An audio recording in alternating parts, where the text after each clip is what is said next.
Hello everybody, my name is the Local Villain and welcome back to the channel with a new camera, a new mic, and an old angle. I thought I'd just bust out the old angle while trying out this new equipment because I wanted to talk about an artist I've only recently become infatuated with. And by recently, I mean literally within the last 12 hours. I have absolutely falling in love with their work. I'm talking specifically about Faye Webster's Atlanta Millionaires Club. Wow, what a wonderfully beautiful record. And before I really get into, why I love this record and why it's already very important to me, I am still very new to I'll put it like this, the Mitski style of love songs, of just pure from the heart verses that speak truth. I don't know if that makes any sense. I'm still trying to make sense of the genre and how to really define its weird definition of love, but it's more infatuation kind of love music. It is you describing super specific aspects of a person you are absolutely in love with and why it eats you up on the inside. And the reason why I wanted to get into this is because, well, one, all my friends are like, dude, just fucking listen to this music. It's really nice. And plus, I have like, I'm recently listening to like hardcore, like blues and soul, and I'm still on my Queens of the Stone Age kick. So I'm like, like I don't know, but recently I've been really musically vulnerable, and by that I mean I'm just kind of open to try new things. Sometimes I get in a mood where I only want to listen to what I want to listen to, and that's about it. And then sometimes I get in moods where I want to explore the entire internet and scour for new music. And, I'm in one of those moods. And my friend knew this, and she put me on to Faye Webster. Because she wants me to get in the Mitski, and, I think she eased me in with Faye, and I think it was the best choice possible. So, enough talking about Faye Webster, or I guess I should say, enough hyping up Faye Webster. Let's actually speak on her and why this album is so beautiful, I guess is the simple word to use. She describes love in a very simple fashion.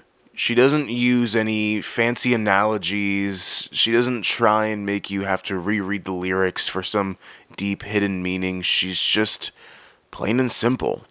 She just misses somebody. She just loves somebody. She can't go around her town anymore without thinking of the person. She used to fall asleep to their voice. Their voice is comforting to them. Just simple things that every human can relate to. Faye's just kind of like, yeah, I hope he's thinking of me.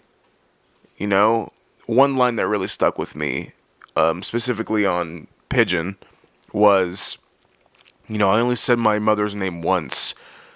I hope he remembers. Obviously, that wasn't verbatim, but like the line was along those lines, and I was like, wow, that is so real. Just like things you would want from your partner or things you would want from a future partner. Like you see somebody you really like and you're infatuated with them and you're like, man, I only said this thing once, but like if they really like me, maybe they would remember it. Like, I don't know, maybe I'm crazy.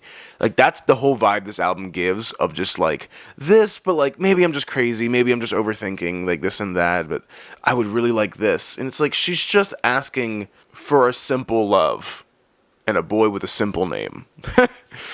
And her voice is just this perfect amount of drowsy and melancholic and passionate to where it really draws you in. It also very much helps that it has that southern twang to it, not just in her vocals, but in her instrumentals, just a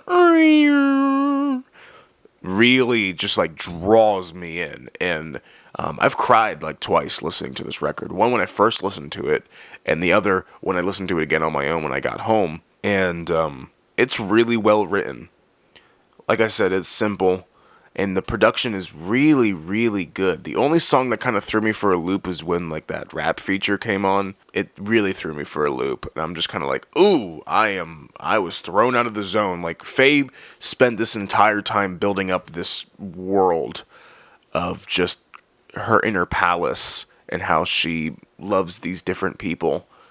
And then this dude comes in, and like his verse was fine, but like I don't know, his delivery threw me for a loop and kind of knocked me out of the world a little bit. But the rest of the album up into that point has this wonderful sense of scale, in the sense that it's very low key. It knows how big it is. It knows it's not the most important thing in the world, but it's the most important thing to the world to Faye, and that's beautiful. When you can convey that, mwah, you've sold me. Very much sold me. So yeah, that's just what I wanted to say on Faye.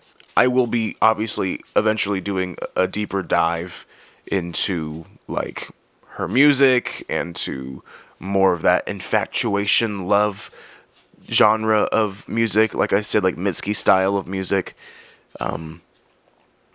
Yeah, I'm very excited. Very excited. And hopefully this new setup is more appealing to you guys as the viewer. It's simpler to set up for me as the recorder and the maker, so hopefully you guys enjoy this. And yeah, eventually the MU dive will return. It's just, I hit a really like a huge brick wall, like making that series.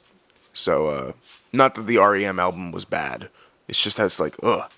You know, forcing myself to listen to an album every week, or at least every day, is quite a tall task. Especially when I do get in those moods where it's like, I just want to listen to Queens of the Stone Age and call it a day. But yeah, I do want to upload more. And I just wanted to start off talking about something I've been really passionate about. So, yeah, I will see you guys in the next video. Local Villain out. Peace.